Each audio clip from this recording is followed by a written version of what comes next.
Recording in progress.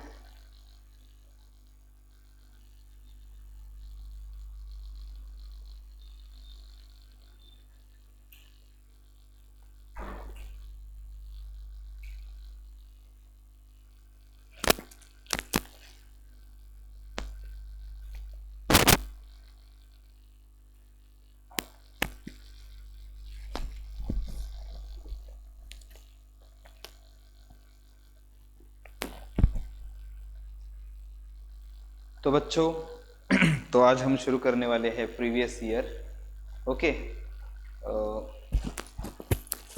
Previous year में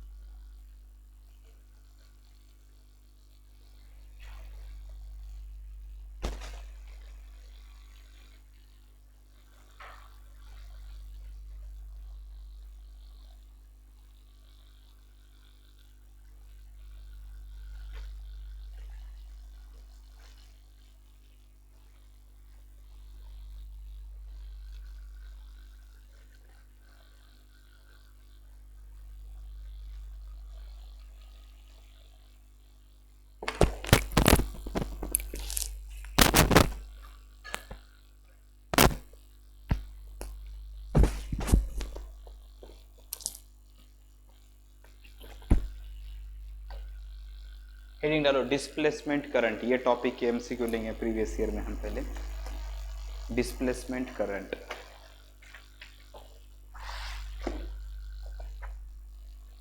displacement current, displacement current. देखो displacement current क्या होता है सबको पता है। कैपेसिटर के दो प्लेट के बीच में ये करंट जनरेट होता है। ओके, जिसे हम क्या कहते हैं, displacement current. Okay, displacement current capacitor के दो प्लेट के बीच में जनरेट होता है। फार्मूला क्या है डिस्प्लेसमेंट करंट के लिए, हमने देखा था।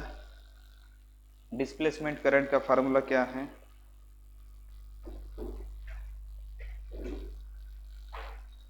क्या फार्मूला है डिस्प्लेसमेंट करंट का? I D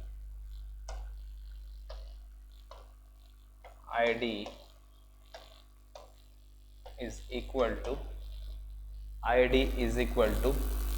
epsilon naught D phi E upon D T. ये डिस्प्लेसमेंट करंट का फार्मूला है। उसके अलावा आपको पता है कैपेसिटर के दो प्लेट के बीच में क्या होता है, कैपेसिटर के ऊपर का चार्ज वेरी होने की वजह से जब कैपेसिटर को हम पोटेंशियल कनेक्ट करते हैं, बैटरी कनेक्ट करते हैं, और कैपेसिटर के दो प्लेट के बीच में, कैपेसिटर के प्लेट के ऊपर का जब चार्ज वेरी होता है तो उसकी वजह से कैपेसिटर के प्लेट के बीच में इलेक्ट्रिक फील्ड वेरी होती है। इलेक्ट्रिक फील्ड वेरी होने की वजह से क्या होता है, एक करंट जनरेट होता है, इलेक्ट्रिक फ्लक्स वेरी होते हैं अंदर, और इलेक्ट्रिक फ्लक्स वेरी होने की वजह से क्या जनरेट होता है, क्या जनरेट होता है, डिस्प्लेसमेंट करंट। ओके, और displacement current I D is equal to epsilon naught D D T of phi E की जगह पे ई इंटू ए, ऐसा करना पड़ेगा। ए को बाहर निकालो, A epsilon naught D E bye d T. ये भी डिस्प्लेसमेंट करंट का फार्मूला है। सही है।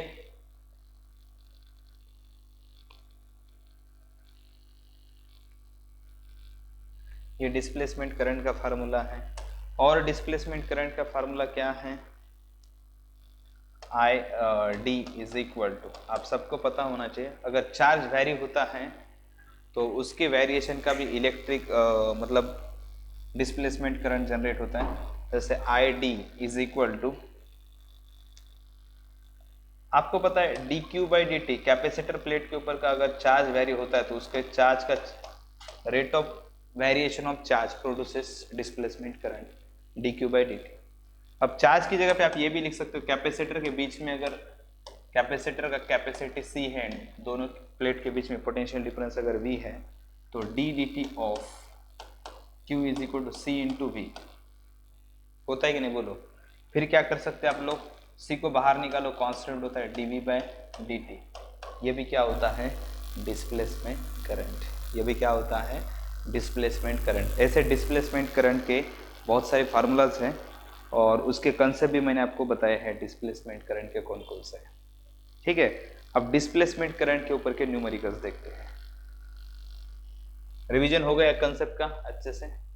अब देखो इसके ऊपर के numericals. First numerical, a capacitor of capacitance C is connected across AC source of voltage V given by V is equal to V naught sin of omega t. The displacement current between the plates of the capacitor would be given by NEET 2021। जिस paper को difficult माना था, इस paper के अंदर आया हुआ question है। ओके, अब देखो इसे सॉल्व कैसे कर सकते हैं। गिवन डाटा क्या है, गिवन क्या है बोलो, गिवन क्या है, V इज इक्वल टू क्या है, V not sine of omega t. ये पोटेंशियल दिया है। The displacement current between the plate of capacitor. अब मुझे बताइए, अगर C कैपेसिटी है, आप सबको पता है वी हैव अभी फार्मूला देखा है, डिस्प्लेसमेंट करंट का फार्मूला क्या, ID is equal to dq by dt, rate of change of charge on the capacitor. Displacement current produce करता है।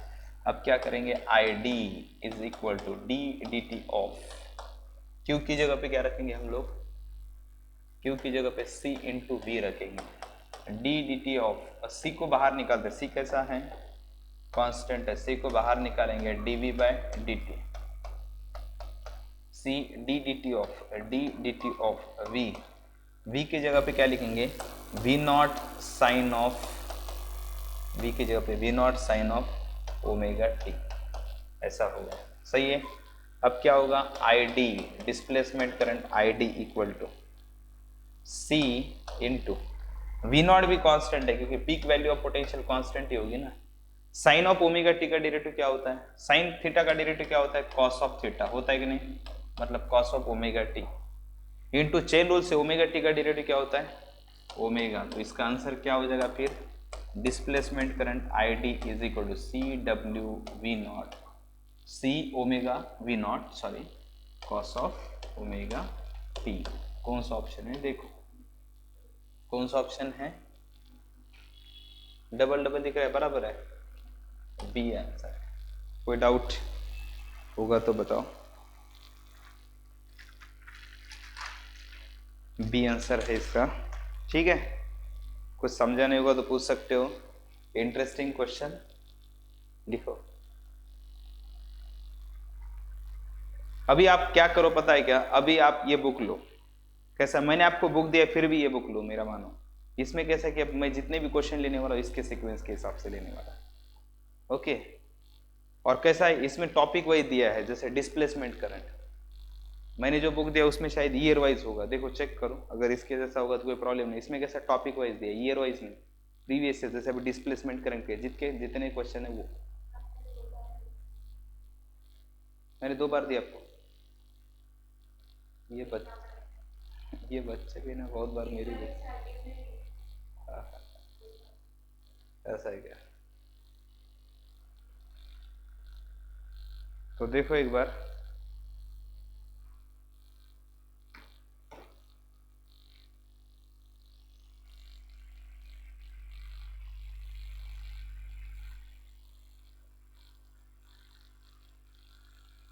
ऐसे हमें रिवीजन लेना है, समझ में आ गया ना। ये टॉपिक का क्या क्या फार्मूला, क्या क्या कंसेप्ट शॉर्ट में बता देना, और उस टॉपिक के एमसीक्यू प्रीवियस। मैं सब कुछ करता हूँ, आप ही करो सर, हम थोड़े ही करने वाले हैं। स्टेट बोर्ड के न्यूमेरिकल लो, स्टेट बोर्ड की थ्योरी, एंट्रेंस के न्यूमेरिकल लो, एंट्रेंस की थ्योरी, आप ही करो, हम कुछ नहीं करेंगे। कब करेंगे,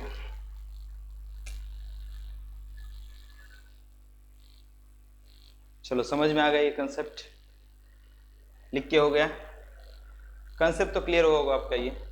नेक्स्ट ये है, देखो अ पैरेलल प्लेट, डोर बंद करते बेटा, a parallel plate capacitor of capacitance, capacitance कितना है कैपेसिटर प्लेट का, देखो कैपेसिटर प्लेट का कैपेसिटेंस गिवन क्या क्या है, पहले वो लिखो, गिवन कैपेसिटर प्लेट का capacitance C is equal to है 20 माइक्रोफैराड, मतलब 20 इंटू 10⁻⁻6 फैराड।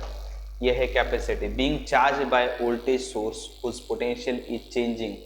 पोटेंशियल चेंज होने का रेट दिया है dV/dt, कितना है रे?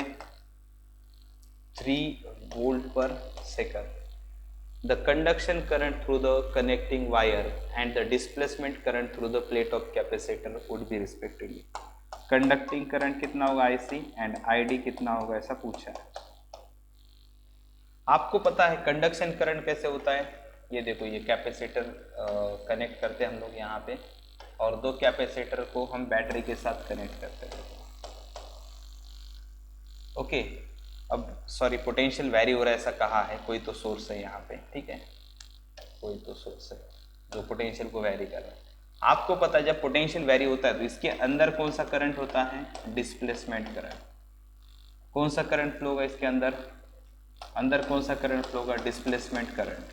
और आपको एक बात मैंने उस वक्त भी बताई थी, कैपेसिटर प्लेट के अंदर जो डिस्प्लेसमेंट करंट होता है जितना होता है उतना ही बाहर कितना क्या होता है? कंडक्शन करंट होता है कि नहीं? मतलब इतना है कि दोनों की वैल्यू कैसे, conduction current and displacement current दोनों की वैल्यू कैसी है? सेम है। यहाँ पे सोर्स कनेक्ट किया है जो पोटेंशियल को वैरी कर रहा है। अब हमें डिस्प्लेसमेंट करंट की वैल्यू निकालो, वही कंडक्शन करंट की वैल्यू है। ये क्वेश्चन पूछा था नीट 2019 में, ठीक है। अब क्या करेंगे हम लोग? वी हैव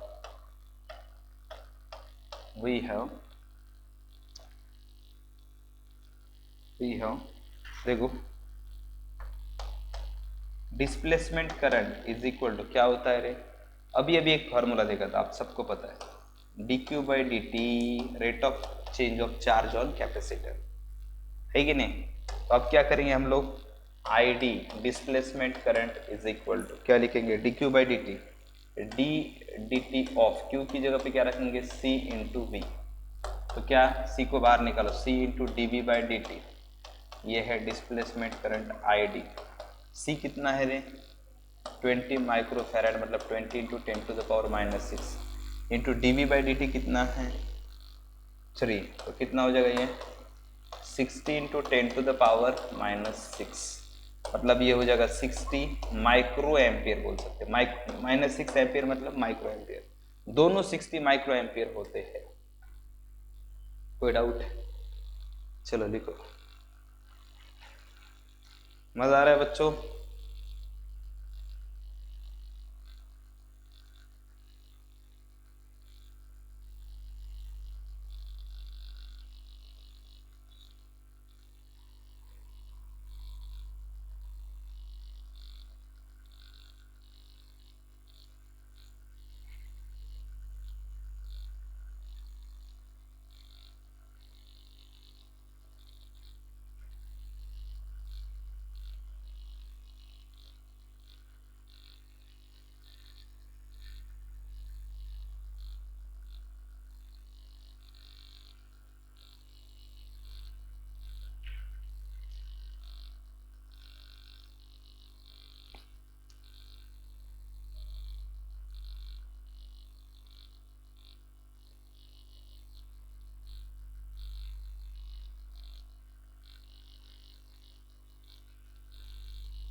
चलो हो गया, लिख के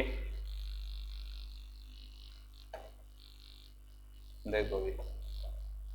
नेक्स्ट है ये क्वेश्चन 2016 में दूसरा पेज जो हुआ था नीट का, उसमें सवाल पूछा गया था। ये क्या है सवाल?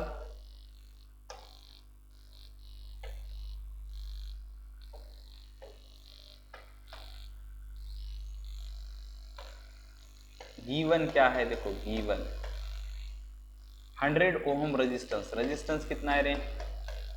100 ओम। एंड कैपेसिटर दिया है, कितना है कैपेसिटर? 100 ओम। रिएक्टेंस वाला कैपेसिटर, मतलब आपको पता है रिएक्टेंस क्या होता है? Xc = 1/ωc होता है कि नहीं? कौन से चैप्टर में देखा था? कैपेसिटिव रिएक्टेंस कहाँ पे देखा था? अल्टरनेटिंग करंट में। कितना होता है रे? Xc = 1/ωc होता है कि नहीं? When capacitor 50% charge, the peak value of displacement current। Potential भी दिया है, पोटेंशियल कितना दिया है रे? देखो पोटेंशियल कितना है 220 volt potential source. When capacitor is 50% charge peak value of displacement current की पीक वैल्यू कितनी होगी अगर कैपेसिटर कितना चार्ज किया है 50%। कैसे कर सकते सोचो, कैसे कर सकते बताओ, कैसे करें। ईएमएफ दिया है, ये भी दिया है, कैसे करें, कैसे डिस्प्लेसमेंट करंट कितना होगा। पहले तो क्या करेंगे आप लोग, ये दोनों सॉरी ये एक्सी है, एक्सी है और ये आर है, तो रिजल्टेंट जेड निकालो। पहले इंपीडेंस बोलते हैं ना उसे। जब सर्किट में दोनों होते, कौन, कैपेसिटर एंड रेजिस्टेंस दोनों होते हैं, तब क्या होता है, तब क्या होता है, ये होता है आर, ये होता है एक्सी एंड ये होता है ई। तो आप सबको पता है करंट कितना होता है, करंट कैसे निकालेंगे आप लोग, पहले जेड निकालो। जेड कितना होता है under root of R square plus XC का स्क्वायर, कितना हो जाएगा ये under root of R square 100 square plus 100 square, कितना होता है ये 200 मतलब 2 इंटू 100 हो जाएगा ना, सॉरी 2 इंटू 100 का स्क्वायर ऐसा हो जाएगा ना, ट्वाइस है ना, 2 बार 100 स्क्वायर, तो ये 2 रहेगा अंदर और 100 आएगा बाहर, 100 रूट 2, ये किसकी वैल्यू हो जाएगी, z की वैल्यू हो जाएगी, हो गई z की वैल्यू। अब देखो अभी जो आपको वैल्यू दी है 220 वोल्ट, ये किसकी वैल्यू होगी, ये कौन सी वैल्यू होगी। आपको डायरेक्ट दिया 220 वोल्ट, मतलब वो देते हैं आरएमएस वैल्यू, ध्यान में रखना, वो कौन सी वैल्यू देते हैं, आरएमएस वैल्यू। तो आपको आरएमएस वैल्यू दिए तो आपको क्या करना है, वही है, ये जो ई दिया है, देखो ये ई नहीं है, वी नहीं है, ये ई आरएमएस है, ई आरएमएस समझो आप। ई आरएमएस दिए तो ई नॉट कितना होगा, ई नॉट बाय रूट 2 क्या होता है, ई आरएमएस होता है कि नहीं बोलो। तो E not is equal to क्या होता है, root 2 into E R M S, होता है कि नहीं। तो पीक वैल्यू ऑफ दैट, ये ई है, E is equal to E not sine of omega t, जो भी है, मतलब ई नॉट की वैल्यू अपने पास आ जाएगी। ई नॉट कितना आ जाएगा रे, root 2 into E R M S की वैल्यू दी है उन्होंने अगर दिए कि इतने पोटेंशियल, इतना पोटेंशियल है बैटरी का, मतलब अल्टरनेटिंग करंट का जब उन्होंने कहा है, इसका मतलब क्या होता है, ये अल्टरनेटिंग ही होता है यहाँ पे जो कनेक्टेड। अल्टरनेटिंग अगर दिया है ईएमएफ, मतलब उसका कौन सा वैल्यू दिया होता है अल्टरनेटिंग ईएमएफ का, आरएमएस वैल्यू। कौन सा वैल्यू दिया होता है, आरएमएस वैल्यू। तो आरएमएस वैल्यू कितना हो जाए, आरएमएस दिया है तो हम पीक निकाल सकते हैं, रूट 2 इंटू ई आरएमएस कितना है 220 इंटू रूट 2, ये हो गया ई नॉट। यहाँ तक कोई दिक्कत, चलो लिखो।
अब क्या करना है, जेड की वैल्यू अपने पास है कि नहीं। तो मैक्सिमम वैल्यू ऑफ, देखो maximum value of maximum value of displacement current कितना होता है पता है आपको? Maximum value of displacement current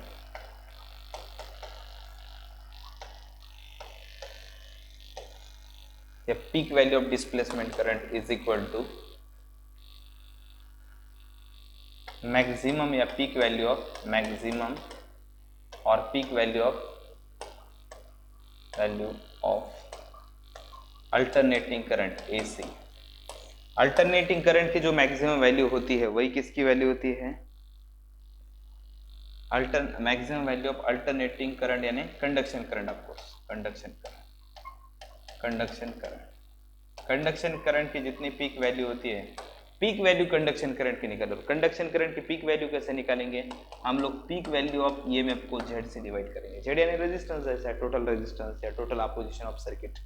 ये जो सर्किट है इसमें टोटल अपोजिशन होता है वो क्या होता है? Z होता है। तो E0 को Z से डिवाइड करो। E0 कितना है? पीक वैल्यू कितनी है?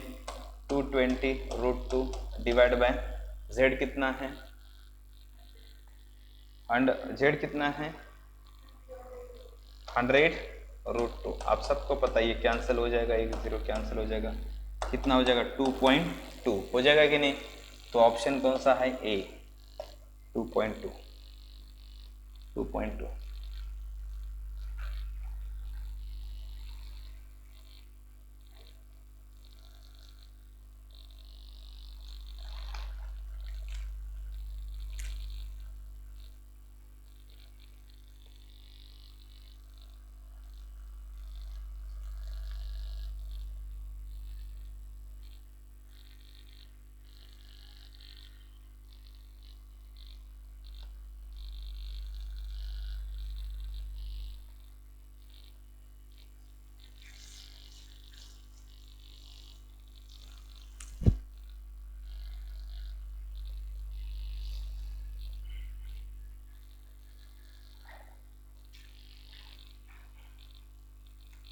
चलो हो गया।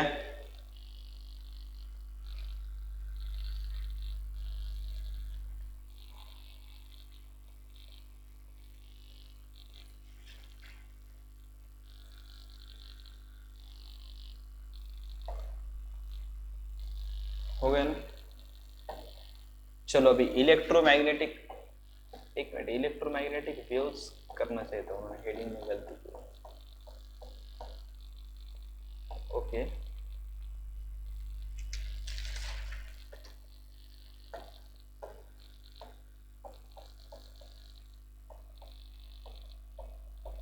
इसके बाद में यहाँ पे इलेक्ट्रोमैग्नेटिक वेव्स होना चाहिए। Second topic electromagnetic waves. देखो इलेक्ट्रोमैग्नेटिक वेव्स क्या होती है आप सबको मैंने बताया था। क्या होती है electromagnetic waves? It is a combination of electric and magnetic vectors combined to form electromagnetic wave. Generate कैसे होती है? एक्सेलरेटिंग चार्ज क्या करता है? जब एक्सेलरेटिंग चार्ज मूव होता है तो उसके परपेंडिकुलर डायरेक्शन में, दो डायरेक्शन में दो वेव दो फील्ड क्रिएट होती है, एक इलेक्ट्रिक फील्ड एंड एक मैग्नेटिक फील्ड। कोई भी एक्सेलरेटिंग चार्ज पार्टिकल अगर मूव होता है तो उसके दो डायरेक्शन में दो फील्ड क्रिएट होती है। जैसे ये E है, ये क्या है? B है, और electromagnetic wave C, velocity of light जितनी होती है उतने वेलोसिटी से आगे जाती है वैक्यूम में, ये डायरेक्शन है। तीनों देखो E एंड B दोनों म्यूचुअली परपेंडिकुलर होते हैं। E perpendicular to B and E perpendicular to C, also B perpendicular to C। मतलब क्या होता है? तीनों एक दूसरे को परपेंडिकुलर होते हैं। सही है कि नहीं? इस तरह से इलेक्ट्रोमैग्नेटिक वेव ट्रैवल होती है। इलेक्ट्रोमैग्नेटिक वेव के इक्वेशंस भी आपको पता होने चाहिए, कौन कौन से है इक्वेशन। स्पेशली वो 4 इक्वेशन इलेक्ट्रोमैग्नेटिक वेव में बताए गए हैं। कौन से? जिसे कहते हैं, कौन से इक्वेशन बताए? मैक्सवेल इक्वेशन ना। फर्स्ट कौन सा इक्वेशन है? मैक्सवेल का फर्स्ट इक्वेशन क्या है? Line integration of E into ds is equal to क्या है? E इंटू ds मतलब electric flux by any close surface is equal to charge upon epsilon not. कोई भी इनक्लोज सरफेस है उसके अंदर अगर चार्ज Q है तो इसमें से फ्लक्स कितने निकलेंगे? Electric field intensity into area मतलब फ्लक्स ही होते हैं। इलेक्ट्रिक फ्लक्स कितने हो गए? तो चार्ज डिवाइड बाय परमिटिविटी, अगर अंदर का मीडियम हवा होगा तो, फ्री स्पेस होगा तो। दूसरा क्या है? Line integration of B bar dot D S bar is equal to कितना होता है, 0। मतलब मैग्नेटिक फ्लक्स कोई भी क्लोज सरफेस के थ्रू अगर आ रहे हैं तो वो कितने होते हैं, नेट 0 होते हैं। उसके बाद में तीसरा देखा था हमने, क्या देखा था तीसरा equation, line integration of E bar dot D L bar, मतलब ईएमएफ की बात की है, सही है ना।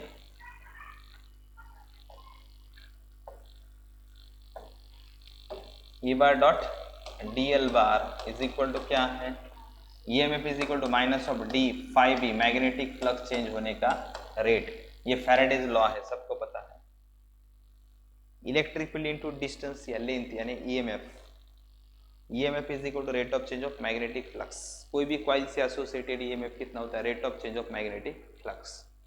और फोर्थ इक्वेशन जो है वो मैक्सवेल ने करेक्ट किया हुआ इक्वेशन है एम्पियर्स का, line integration of B bar dot D L bar is equal to mu not times conduction current plus displacement current. और इसी इक्वेशन को आगे इधर मॉडिफाई करके कंप्लीट लिखेंगे तो कैसा हो जाएगा,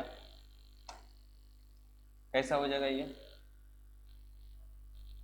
line integration of B bar dot D L bar is equal to mu not times conduction current के लिए I plus I C plus epsilon naught D phi E divide by d t, d phi E divide by d T.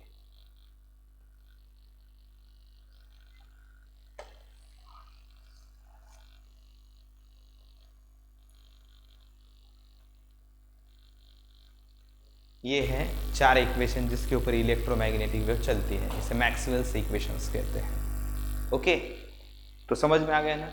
अभी electromagnetic wave के numerical देखते हैं।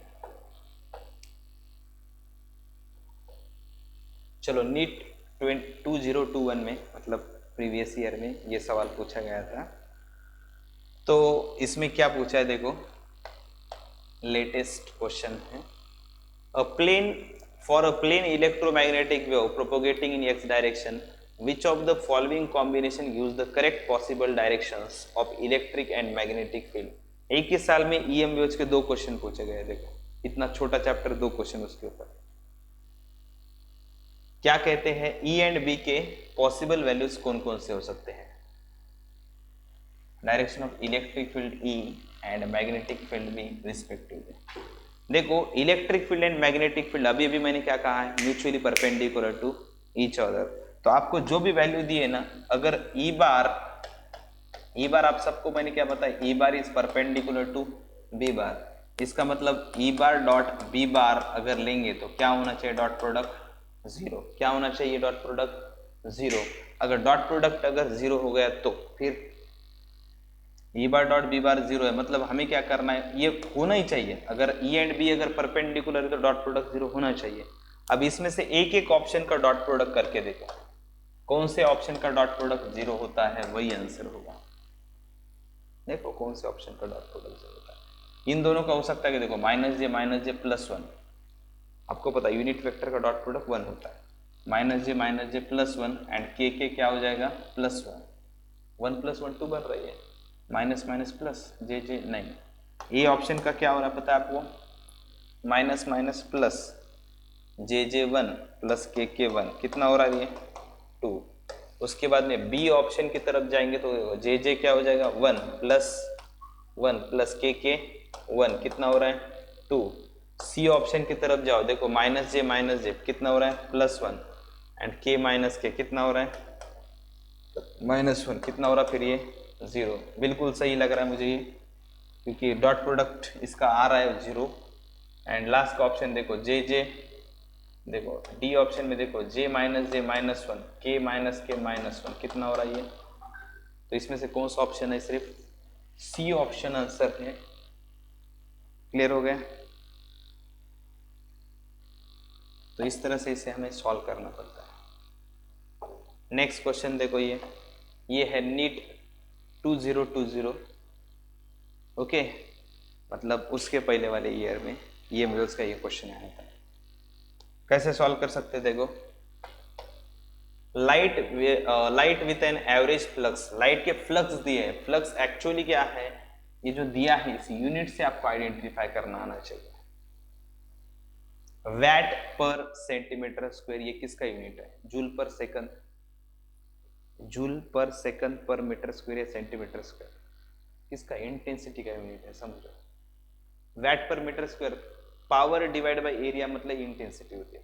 तो आपको intensity दी है, intensity कितनी दी है? 20 वैट पर सेंटीमीटर स्क्वायर।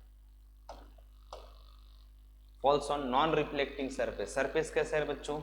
नॉन रिफ्लेक्टिंग मतलब absorbing surface. Okay, eight normal incidence having surface area, area दिया है, कितना एरिया है देखो 20 सेंटीमीटर का square. The energy received by the surface during time, energy इस टाइम में, कितने टाइम में? During time span of 1 minute, 1 minute time span में कितनी एनर्जी रिसीव करेगा?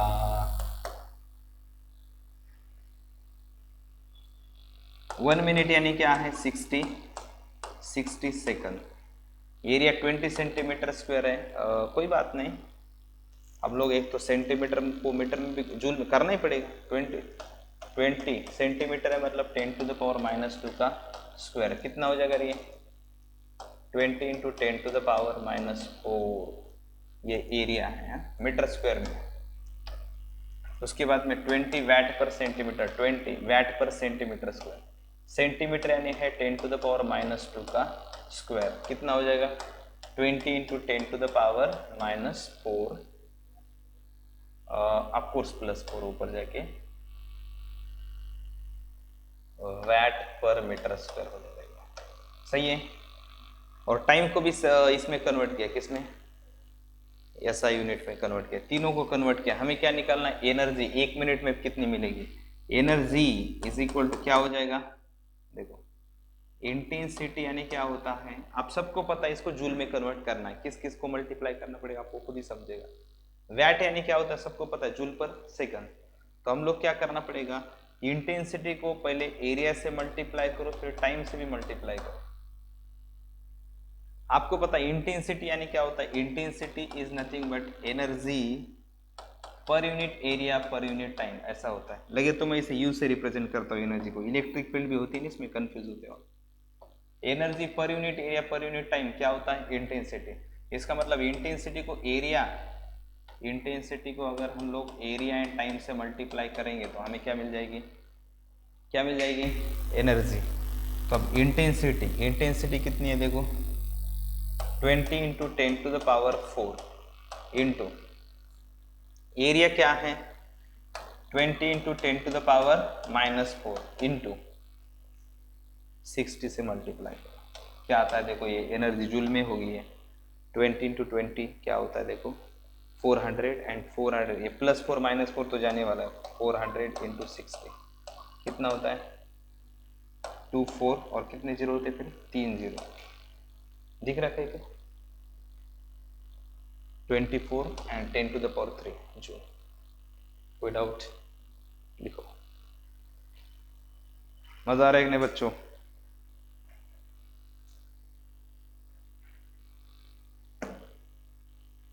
मजा आ रहा है? थोड़ा बहुत आ रहा है या ज्यादा नहीं?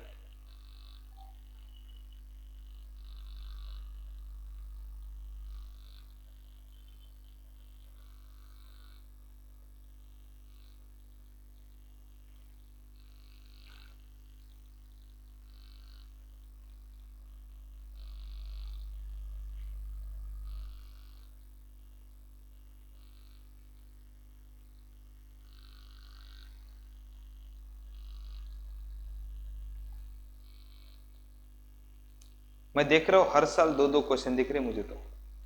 अब 2020 में भी EMUS का और एक क्वेश्चन है, मतलब ये चैप्टर अच्छा करना जरूरी है, और आप उसी टाइम पे सो जाते हो। एक ही दिन इंपॉर्टेंट था ना।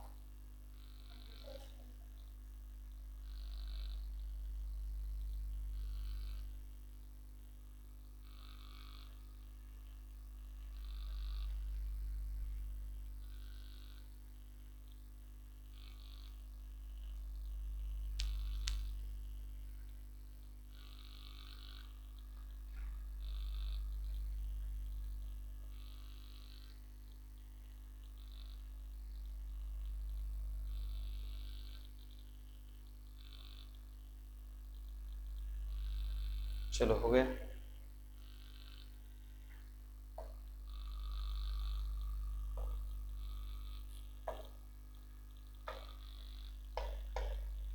The ratio of contribution made by the electric field and magnetic field component, the intensity of an electromagnetic wave is। मतलब इलेक्ट्रोमैग्नेटिक वेव की जो भी इंटेंसिटी है उसमें दोनों का क्या रोल है, क्या रोल है, ओके, कंट्रीब्यूशन क्या है। अब देखो आप सबको पता है, मैंने बताया कि एनर्जी इलेक्ट्रोमैग्नेटिक वेव की एनर्जी में जितनी इलेक्ट्रिक फील्ड के अक्रॉस एनर्जी होती है उतनी किसके अक्रॉस होती है, मैग्नेटिक फील्ड के अक्रॉस। और मैंने वहां पे बताया भी था आपको, टोटल एनर्जी जो होती है, टोटल एनर्जी हम ऐसे भी बोल सकते हैं, you total energy is equal 1/2, total energy per unit volume कितनी होती है, 1/2 एप्सिलॉन नॉट ई स्क्वायर। होती है कि नहीं, होती है कि नहीं बोलो। वैसे एक मिनट, एक मिनट, मैंने आपको ये बताया था epsilon not E not square ऐसा है, ई नॉट स्क्वायर है। इंटेंसिटी का फार्मूला क्या बताया था, इंटेंसिटी इज इक्वल टू, क्या फार्मूला बताया था, याद करो, 1/2, हाँ, एप्सिलॉन नॉट ई है या ई नॉट है, चेक करो, ई नॉट स्क्वायर इंटू सी, ऐसा कुछ दिया है क्या,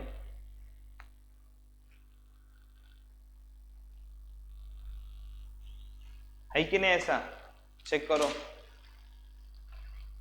लिख के दिया मैंने।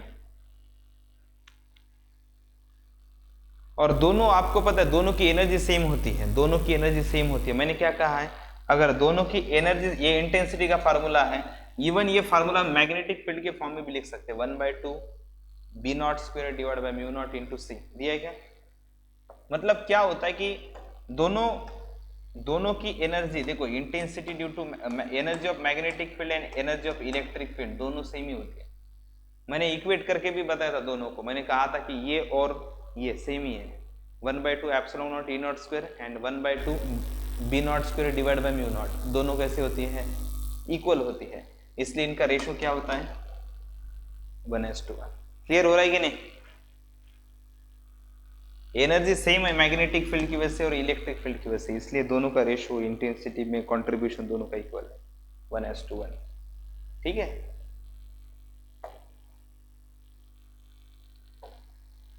चलो ये क्वेश्चन लिखो,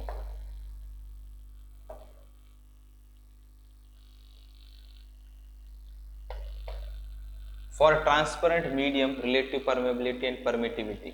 देखो रिलेटिव परमेबिलिटी कितनी है, 1.0 and relative permeability mu R, sorry permittivity epsilon R कितनी है, relative permittivity 1.44। The velocity of light in that medium, speed कितनी होगी लाइट की उस मीडियम में, ऐसा पूछा है। अब क्या करेंगे देखो, c इज इक्वल टू 1/√ऑफ mu E, mu epsilon, sorry mu epsilon, 1/2 mu की जगह पे हम क्या लिख सकते हैं, mu naught into mu R लिख सकते हैं, पता है ना आपको। रिलेटिव देखो, permeability of medium is equal to permeability of vacuum और एयर इनटू रिलेटिव परमेबिलिटी, ऐसा होता है। एंड इसको भी क्या लिख सकते हैं पता है आपको, epsilon naught into epsilon R, ऐसा लिख सकते हैं, पता है आपको। Permittivity of free space into relative permittivity. अब क्या हो जाएगा देखो, c इज इक्वल टू 1/√ऑफ क्या हो जाएगा, mu naught into epsilon naught into 1/√ऑफ mu R into epsilon R, ऐसा हो जाएगा। सेपरेट करता हूं स्क्वायर रूट इनके। अब ये तो सबको पता ही है कितना होता है ये तो सबको पता है कितना होता है, ये 3 × 10⁸ होता है कि नहीं। ये स्पीड इन वैक्यूम 1/√ऑफ mu naught epsilon, speed of light in vacuum, and ये √ऑफ से डिवाइड करना पड़ेगा, mu R into epsilon R. 3 × 10⁸ divide by ये क्या हो जाएगा, √ऑफ mu R into epsilon R, 1 × 1.44। अब देखो इसका पूरा कैलकुलेशन करेंगे तो 3 से थोड़ा सा कम आ जाएगा, सही है ना, 3 से थोड़ा सा छोटा आ जाएगा। अब सोचो 3 से छोटा कौन कौन है, एक 3 से छोटा, ये दो दो कैंसिल हो गए, ये और कोई है कि कैंसिल कर जाए, ये तो कट होगा, और 3 भी कैंसिल होगा क्योंकि 3 तो नहीं हो सकता, कम होगा। मतलब दो ऑप्शन आपके पास बचे, एक 2.5 है और एक है 2.08।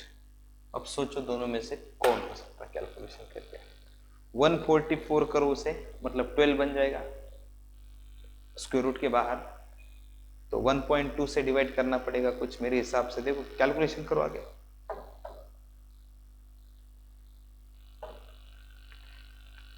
C is equal to 3 into 10⁸ और वो हो जाएगा अंडर रूट ऑफ 144 इंटू 10⁻², बाहर आके 3 इंटू 10⁸ डिवाइड बाय ये क्या हो जाएगा 112 एंड ये -1, तो ये हो जाएगा 3 इंटू 10⁸ डिवाइड बाय 1.2। इससे डिवाइड करो 30 को 12 से डिवाइड करो, 30 डिवाइड बाय 12 इंटू 10⁸। अब इससे कैलकुलेशन करो 2.5, देखो ये आंसर है। समझ में आ रहा है कि नहीं, मजा आ रहा है?